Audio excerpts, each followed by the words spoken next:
Mungu mwenye nguvu, mfalme wa amani. Angalia tuko chini ya miguu yako Jehova. Tumekusanyika siku ya leo Baba ili tukupe sifa na utukufu, kukuabudu, kukuheshimu Baba, kukuinua.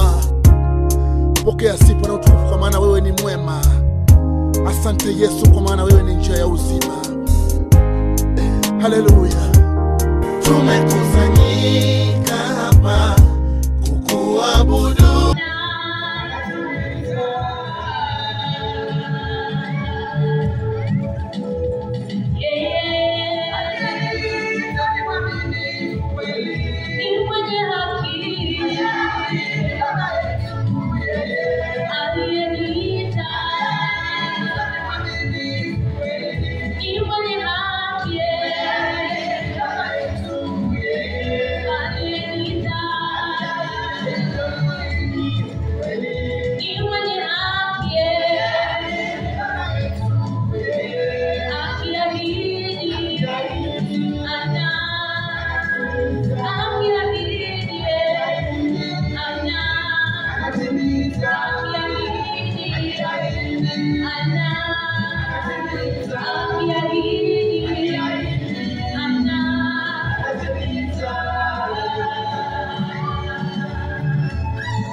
Alafu keuke jirani yako salamie ambie Yesu anakupenda. Kwa majina naitwa Benson Nyongeza.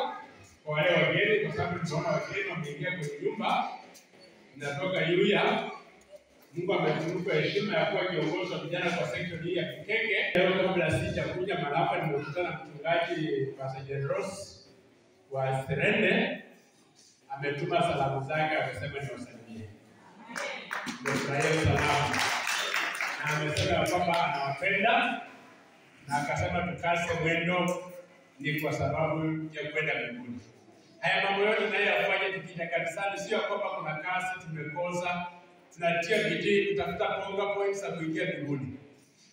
Unajua mbinguni pia lazima ujitahidi, na kuna ponga points ambazo zinaweza kuongezeka, zinaweza kufanya wewe uingie katika ufalme wa Mungu. Nimeona hapa tips watoto wa Sunday wamepokea certificate ya kwenda nafasi nyingine. Pia mbinguni ni hivyo.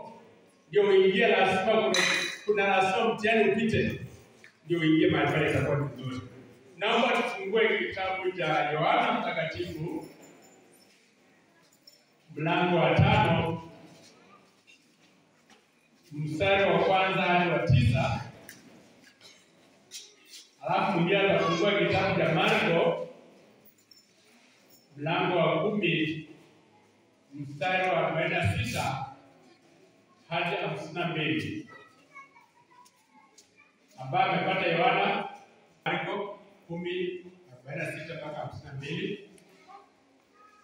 Baada ya hayo palikuwa na siku kuu ya Wayahudi, na Yesu akakuwa kwenda Yerusalemu.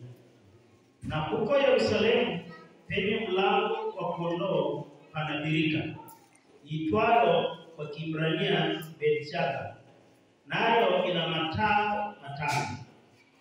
Ndani ya hayo jamii kubwa ya wagonjwa walikuwa wamelala, vipofu, viwete, na waliopooza, wakingoja maji yachemke. Kwa maana kuna wakati ambapo malaika hushuka akaingia katika ile birika, akayachukua maji. Basi yeye aliyeingia wa kwanza baada ya maji alipochukuliwa akapona ugonjwa wote uliokuwa umempata.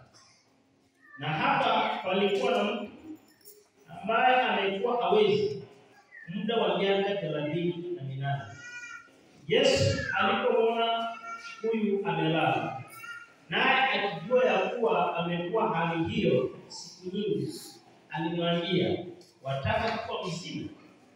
Yule mgonjwa akamjibu, "Bwana, mimi sina mtu wa kunitia birika maji yanapotibuliwa, ila wakati ninapokuja mimi, mtu mwingine mshuka mbele yao." Yesu akamwambia, "Simama, jitwike godoro lako uende." Mara yule mtu akawa mzima, akajitwika godoro lake akaenda, naye ilikuwa ni siku ya Sabato.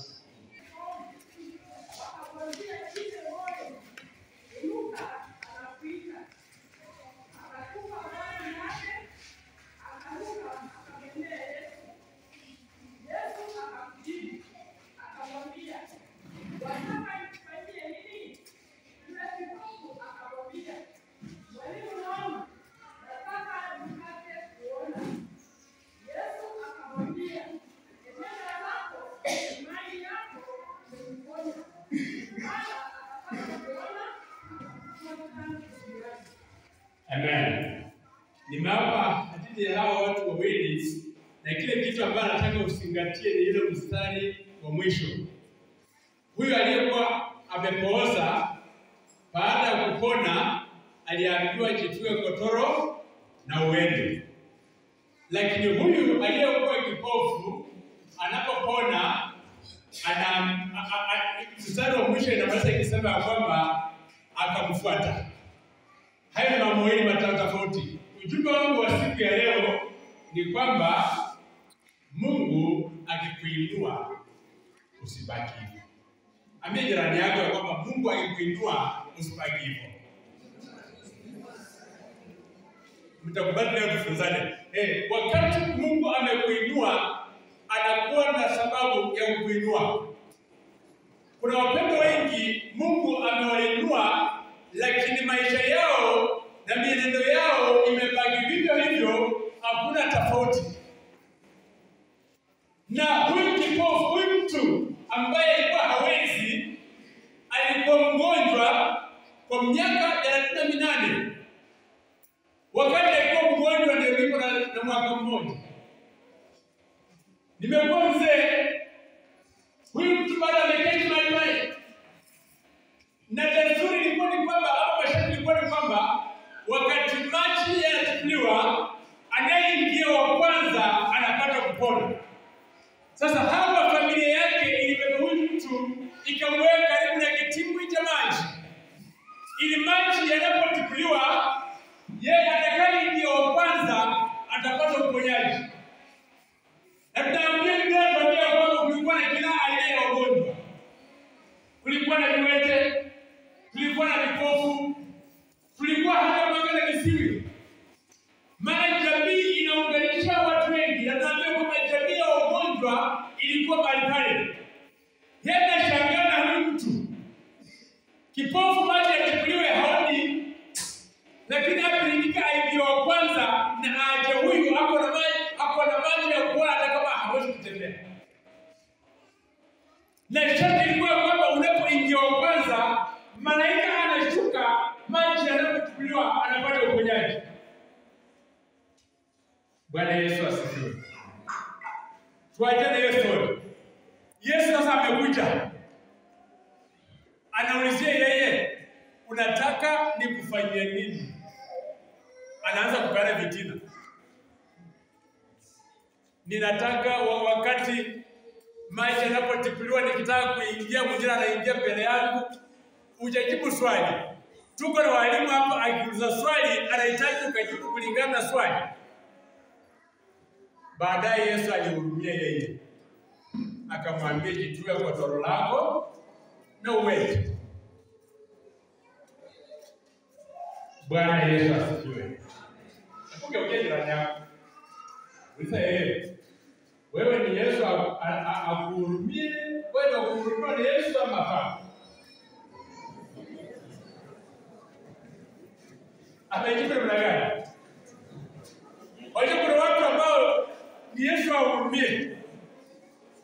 Yaani anaangalia mtu na watu waje turudie tu.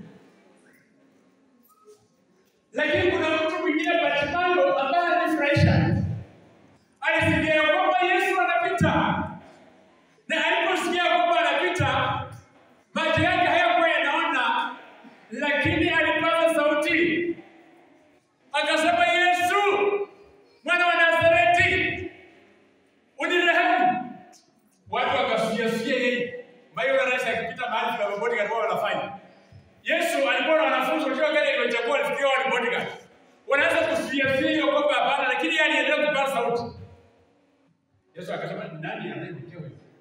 Kumlete.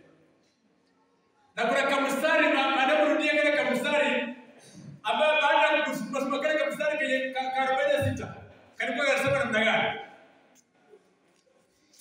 Hapo mlifunga Biblia. 46. Kuna kamstari kilianza na kama asome 49.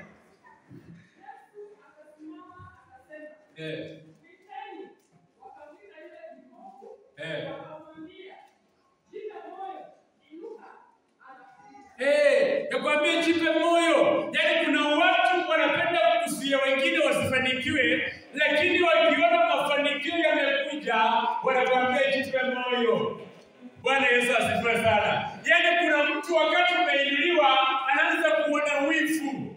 Anaanza kuona roho inamuuma, anasema kwa nini huyu ameinuliwa? Wakati kuna mambo ukiyafanya anasema huyu ndiye nani? Hata hawa watu tuko nao kanisani. Wakati mmoja amepewa program kusimamia, yeye hadi roho yake inamuuma sana. Lakini yeye akipewa hakuna kitu anachoweza kufanya. Si hawakuwa na uwezo wa kuweza kuponya huyu. Lakini wakati Yesu amemwita ili apate uponyaji wao, hiyo maneno kusema jipe moyo ni wanasema ni kwa sababu wameona wivu. Kwa sababu mara ya kwanza walimzuia ukiafa 46. Walimzuia ya kwamba wewe wacha Yesu anapita, wacha kumpigia kelele. Bwana Yesu asifiwe. Utajuaje kwamba Mungu amekuinua? Si lazima tujue kama Mungu amekuinua. Utajuaje kwamba Mungu amekuinua? Jambo la kwanza, mavazi unayofaa. Wacha kuna watu wanga wanajifariji, kama wanajua Mungu angalie mavazi, anaangalia moyo. Kabla tuone moyo lazima tuone kijiko nje. Hiyo ndio picha inatuonyesha ndani kuna fananaje. Bwana Yesu asifiwe. Kwa siku mavazi mengine yamekuja hawa jenzo wanafurahishanga nayo. Especially ladies. Kuna jeans fulani ambayo ni longi, wanakatakata hii, wanakatakata, like au comfortable anatembea. Hapo ni comfortable ukime mapacha yote kwa nje na katakata hapo. Alafu tuseme Mungu amekuinua kweli. Wewe ni wa kuhurumiwa. Bwana Yesu asifiwe. Umekatakata yaani imekatakata mpaka unakuja huyu. Sio kuhurumia huyu kwa Mungu amekuinua kweli. Mavazi unayovaa yanadhihirisha ya kwamba wewe Mungu amekuinua. Na kuna wapendwa, wakati Mungu amekuinua haonaki. Kuna ndugu wao kwetu hospitali tena kwa sababu yuko mtandao. Kuna ndugu wao kwetu ni milionari. Kwa hiyo huyo mtu anaweza lishe hii pikeke yote kwa mwezi mmoja. Hii pikeke yote mpaka machungwa mpaka anasaidia yote kwa mwezi mmoja yeye peke yake. Lakini ukimwangalia ni kuonyesha ndio huyu unamhurumia. Siku moja alienda kwa babu. Ameenda kwa babu pesa, amebeba kwa mfuko wake 300,000, lakini wanasema wewe toka hapa, wewe hapo uende simu wako. Toka. Kia kwa 1,300. Yaani shati utapata ameshikia waya. Siku nyingine kapata amechukua hii nyasi, amefungia kifungo. Yaani amefungia shati. Yaani longi pia ameweka waya imeshika. Lakini huyu mtu ako na pesa, na ni kwa nini sana ukienda kwake ukiingia kwa jikoni? Chenye unapika hata kama ulikuwa na njaa ukashiba, hautakula. Bwana Yesu asifiwe. Kwani huyu mtu Mungu amemwinua ama ndio kuhurumiwa? Na hii mali unatafutianga nani? Bwana Yesu asifiwe. Jambo la pili, jinsi unakaa na watu itaonyesha ya kwamba wewe Mungu amekuinua. Kuna barua zimetangazwa hapa za matanga na za harambee. Je, wewe unaonekana kwa hao watu? Je, unakaa na wao? Na kama haukai na wao, sisi tunajua huyu mtu ni wa kuhurumiwa. Bwana Yesu asifiwe. Hebu kiongee jirani yako kuulize, je, wewe ni wa kuhurumiwa? Ulize kama anataka kwa. Ninasikia hapo kuna keki na analio mwezi wa 8. Kuna mwingine anajipa shughuli sio. Matanga hauendi. Hata harusi ile ambaye wewe kukula na kushuhudia pia hauendi. Wewe ndio wewe kategori gani? Bwana Yesu asifiwe. Wewe ni wa kuhurumiwa.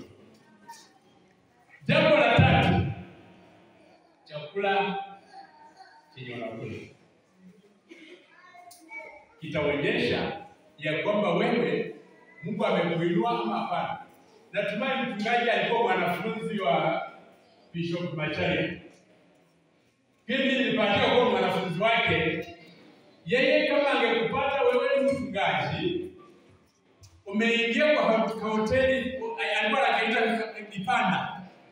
Kwa hoteli kala basi kalebo yako, kile chakula atakimwaka na kupeleka hoteli nzuri. Yaani wewe unaingia kwa Kipanda pale unaisha ile katakata na Githeri, mshirika na amekuja hapa anaisha katakata, anakuambia wewe unaniaibisha. Bwana Yesu asifiwe. Jambo la 4, utajuaje ya kwamba Mungu amekuinua? Matoleo yako kanisani. Utajua Mungu amekuinua. Napenda hiyo mzanga. Kuna siku moja nilikuja hapa na kama yalisahau, bali mimi nakumbuka. Tulikuwa kwa section council na Reverend Kinyo na Bishop Chanja wakaja hapa wakiomba kujenga hiyo ofisi, wakihitaji shima dirisha ilikuwa ni nini. Na mzee hiyo kitu ilimkuza na akaamka na akasema kwamba kiongozi wetu hawezi kufanya hivyo, alafu sisi tuko hapa tumenyamaza. Akaambia jaji nipe kwanza hivi. Uliza setting zako. Kinyo nipe yake 2000. Tukasanya wote tukafikia 10,000. Naye akaongeza 10 na akasema nenda mzee kazi. Sio Mungu amekuinua. Amen. Sasa wewe utakujuaje? Bwana Yesu asifiwe. Wewe utakujuaje? Leo tunatekeleza mchungaji. Na stadi ambayo imetumika leo siipenda sana, lakini ni nzuri. Waje tutumie mfano ya kwetu.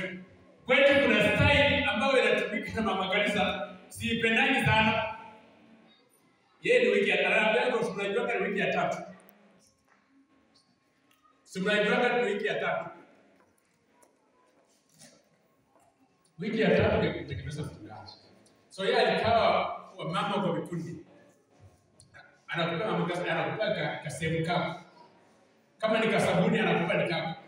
Na bado umekaa hapo, hata uko anakalianga tu hapo kiti cha pili mkono wa kushoto. Na anakiondoa ameweka pale.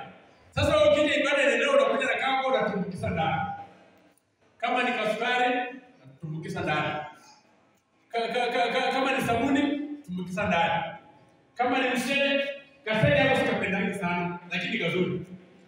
So, unapata ya kwamba kuna mtu ana uwezo na mama wewe kutumbukiza kwa hiyo mfuko. Yeye ndaka kuja na box. Hadi ndio na watu wawili. Lakini unasema akuweka kutumbukiza hapo ndani. Hapana. Hapo ndio ndaka kijua Mungu amekuinua maji kuinua. Ina maana mtu wangu mmoja mke wake mtu anawasaidia. Anakaduka. Kazuri ikifika siku ile akasema akataa mambo ya kutumbukiza hapo ndani. Yeye anakujanga na kabox kaka amebeba. Pia kuna mwingine pia anakujanga na kabox kaka amebeba. Lakini sasa unapata huyu anakuja tutajua acha Mungu amekuinua. Lazima tujue siku kama hii leo. Leo nimetaka nijue Mungu amekuinua namna gani. Ndio tuseme vijana wetu tunakuja mwisho. So vijana wetu tunataka tulete ya mwisho. Ndio lengo langu kubwa ni kwamba nione vijana wako wanamtekeleza mchungaji namna gani. Hivyo ndio nimekuja kuona. Lakini na ikija kama sisi tutakuwa tumeona. Na hata baraka zingine unaomba kama umeziona. Unaona nini kimewekwa. Na kinatia moyo, lakini ni watu wa Bwana Yesu asifiwe. Hebu nipigie makofi kwa sababu ni mtu wa maana. Hata wanaenda wamekuja waone vile mmefanya nini ni watu wa maana, nimeona ndio nilifika mapema. Ndio kuna vijana pale nikabarikiwa sana. Hapa ndani wakati mwingine pale kama nikabarikiwa sana. Hata kale tuka uniform mama amenitia moyo. Bwana Yesu asifiwe. Yaani kwa yeye ametulia. Ni kuonyesha wapendwa hawa wanaenda mbinguni. Bwana Yesu asifiwe. Bartimayo akasema mimi sitabaki hivyo. Sitabaki kwa kipofu miaka yote. Lazima nitapaza sauti. Wapendwa, unastahili kupaza sauti. Usibaki kwa hiyo lengo ambao umekaa miaka yote. Wewe hata siku hizi ugangani ilishuka bei. Ukiuza mozabo 150 unakula chapo. Si kama kitambo. Lakini tangu wakule Krismasi kwako watangoja mpaka siku ya Krismasi. Kitambo mavazi kwa ngoja kwa nzuri ufanye siku ya Krismasi. Hiyo nzuri tutoke. Tumepiga hatua. Kama Mkristo masaa ya kuja kanisani saa 5 iliisha. Watu wanang'ang'ana saa 2 wamefunga maduka wanakimbia kanisani. Wewe hauna namba ya kibanda cha mboga peke yake, lakini unakuja saa 5 kanisani. Wewe tunataka kukuhurumie. Wewe ndio kuhurumiwa kwa sababu kanisani hauonekani. Kwa mikanda hauonekani. Kwa matanga hauonekani. Kwa sherehe ya harusi hauonekani. Wewe ni mtu wa samulikani. Wewe unaingia yule jamaa wa miaka 38. Amekaa hapo. Amekaa hapo mama anasema 30 years. Amekaa akingoja maji ya kitibula mpaka ainuke. Mwingine anaruka mbele yake. Kama mimi ningepeleka kama polepole mwaka ya kwanza. Ya pili nasoma polepole. Ya kitibulwa. Ya kitibulwa ndio nasoma polepole. Wakati maji yanaruka bila hata napokuja kunyaje. Yaani wewe unataka uhurumie mpaka lini?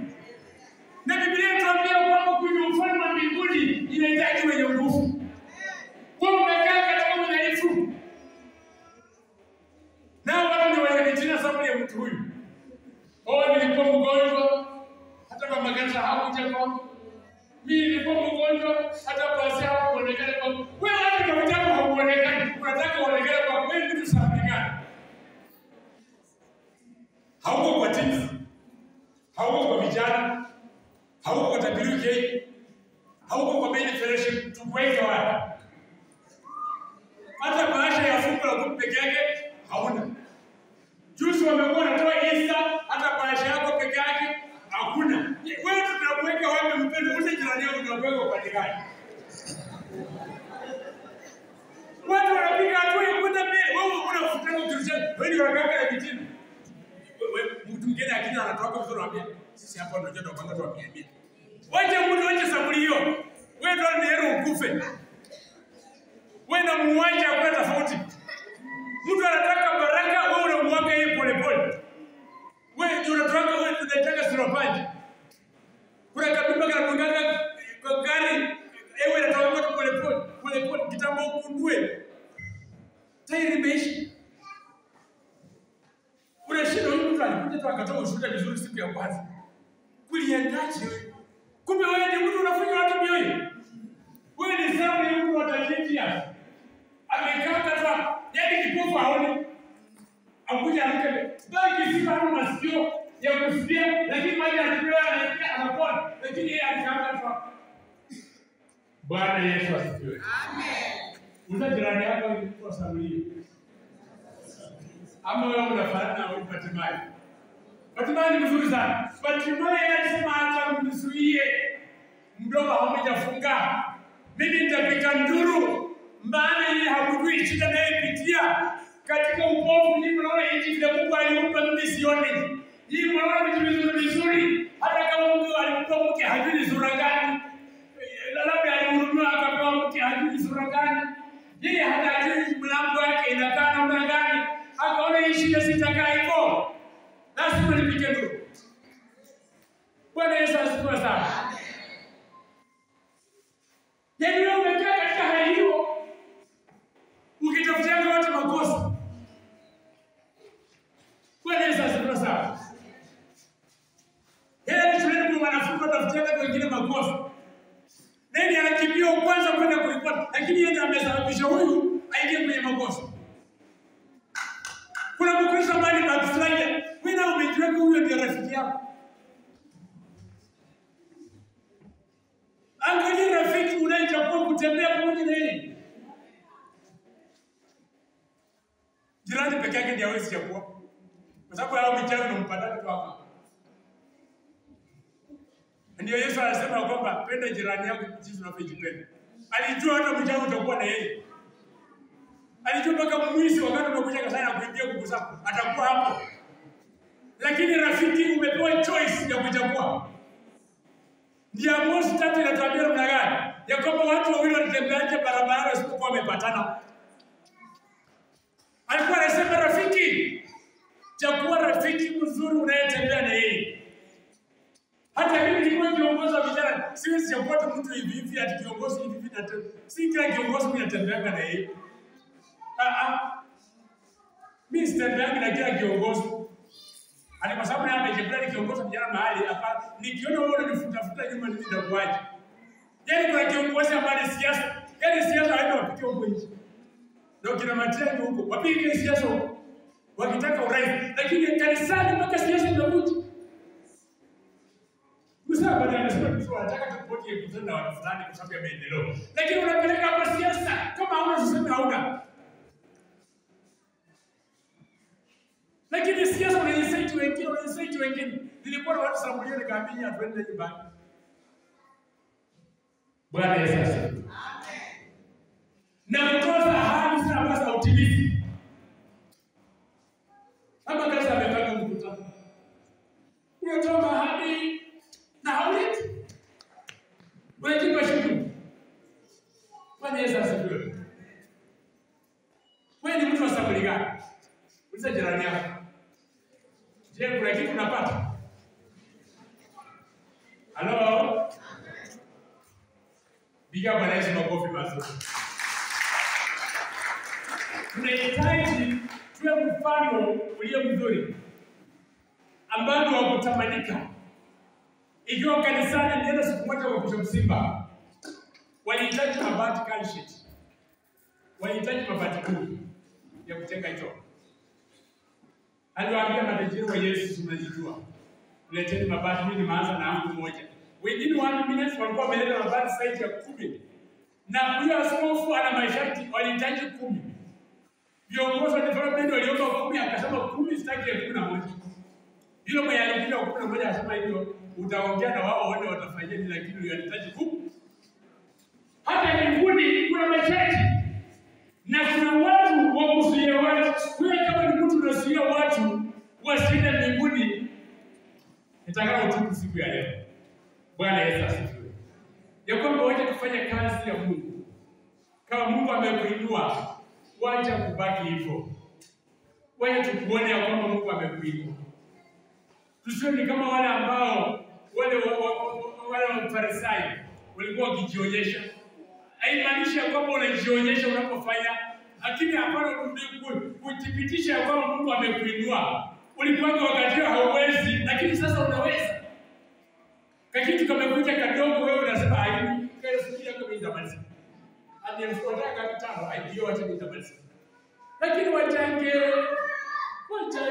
na una uwezo wa kumaliza. Fanya hiyo kazi. Itakuwa ni nzuri. Bwana Yesu. Wewe kama Mkristo wapige. Angalia mahali Mungu alikuwa. Na mahali ambapo Mungu amekufikisha. Huyu mama kanisa nampenda sana. Kwa siku aliambia kijana wangu walikuwa nikutania wapi? Jengea wazazi wako nyumba. Ama alijenge. Hata kama ni semi alijenga, nikisema hivi mwenyewe utafuta network utapata unajua ni nani, unajua ukikutana na wengi. Alijenga mpaka chini imewekwa, imekorokewa, imewekwa, imesimamiwa chini, mpaka amenulia katika first thing imewekwa hapo. Hata akabati kazuri kako hapo. Na yeye baada ya kufanya na akifanya hivyo hapo na mahali. Sasa hivi tunaongea hapo na mashamba.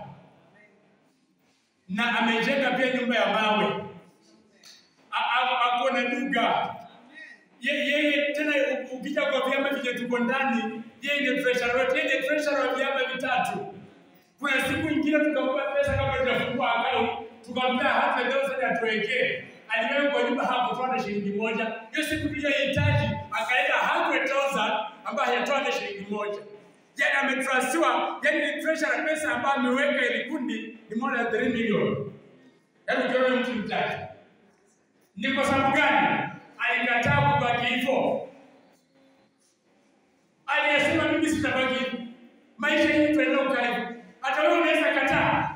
Useme sisi sitabaki hivi. Baada kwa ile level mimi nimetoka. Watu wameadvance wamesoma. Huko unataka ufuteke watu kurudisha. Watu wamesoma wanaenda. Mpaka hivi kitu kingine nakuja Yesu alisema, like wewe unataka kurudisha bado kule nyuma. Wokovu wako uimarishe. Inua kiwango cha wokovu wako. Haya mambo yote unayofanya ni kuinua level ya wokovu wako. Wakati mavazi umevaa vizuri, unainua level ya mavazi ya wokovu wako. Ili mtu ambaye hajaokoka sana kidogo kwa Yesu, kumbe kuna vitu. Naye anakuja. Wakati unakula chakula unachokula kule nyumbani na familia yako, wakati unabadilisha diet kidogo, hata watoto wanajua kwamba kumbe wokovu ni nzuri. Lakini mtu mpaka anakuuliza mama, tangu uokoke, hata kama hujaokoka tulikuwa tunakula vizuri. Hii na ndio inakuwa pofu. Yaani hata kama watoto hawatambui wokovu wao, inahitaji wakatambue wokovu wao. Wakikaa mavazi, wakikaa yaani hata kanisani mchungaji atambue kwamba kumbe Mungu amemuinua. Fungu alikuwa akitoa 100, amefika 500 kwa Mungu amemuinua.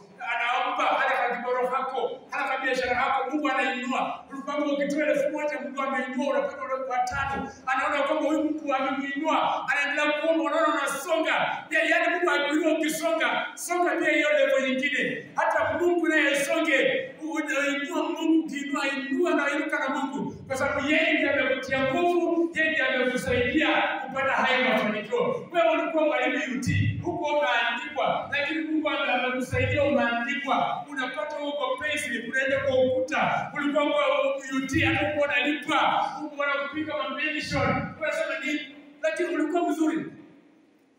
Ukua UT ulitoanga 500. Mungu ameinua wewe umeajiriwa na serikali, hata unatoanga 500. Hata umepanda na hapo ulipewa promotion hata uko kwa 500. Wewe ni mtu wa samuli gani? Na ikiwa mwalimu UT anasaka 5,000. Siku umejaribu na sana unaanza na 10. Lakini Mungu ameinua wewe kwa mshahara mitani kii. Lakini bado uko kwa 500. Bwana Yesu asifiwe. Wewe mfanya biashara ulikuwa na kipanda, ulikuwa unatoka 500 fungu. Mungu alikuinua ukapanda. Hata kuna uwezekano kwamba ulinunua gari lakini bado uko 500. Siwewe wa kuhurumiwa jamani. Bwana Yesu asifiwe sana. Mungu amani akaweza kuwabariki na akawatie nguvu na akawapake mafuta ili mkaendelee kung'aa mkitia wengine moyo. Haleluya. Najua kuna kitu nimesikia.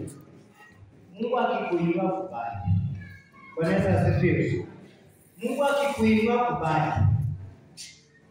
Sisi kama kuna mtu amesikia. Mungu akikuinua kubali. Najua nilifanya kazi na mandugu zetu mahali kule Narok. Nikiwa nawapea pesa, ukiangalia vile mtu anavaa utamdharau au utamsaidia. Lakini najaribu kuingia ndani, utaenda ukuta mtu ana uwezo. Maana wana mifugo wengi, wana mashamba makubwa ni. Sasa siku moja nikaenda kutafuta pesa, haijalipwa na ni mama ndiye alichukua. Unajua ninavaa jameni. Na nikapata mzee nyumbani, amefunga leso, na leso yake ametengeneza kala kubwa hivi, ile kiliko kubwa hivi. Ukimwangalia unasema huyu ana pesa, unamdharau. Sasa unajihurumia hata kuuza mifugo wao ili watupe pesa. Na unajua hiyo nyanya yao wameka nyanyasi, wametengeneza vizuri. Nikasukuma, mzee haelewi, akakuja tukamwelezea akaelewa, na ni shilingi 300. Sio na shida hii inatoka wapi? Wakati tulikuwa wakali tukashika ng'ombe tukasimama nazo kwa barabara. Unajua mzee alileta pesa 300 kutoka kwa nyumba ya Manyata, na pengine mattress ya nyasi. Nani waliaida kwa mattress ya nyasi? Mimi nililala. Kama umepata hii mattress nzuri hii, shukuru Mungu.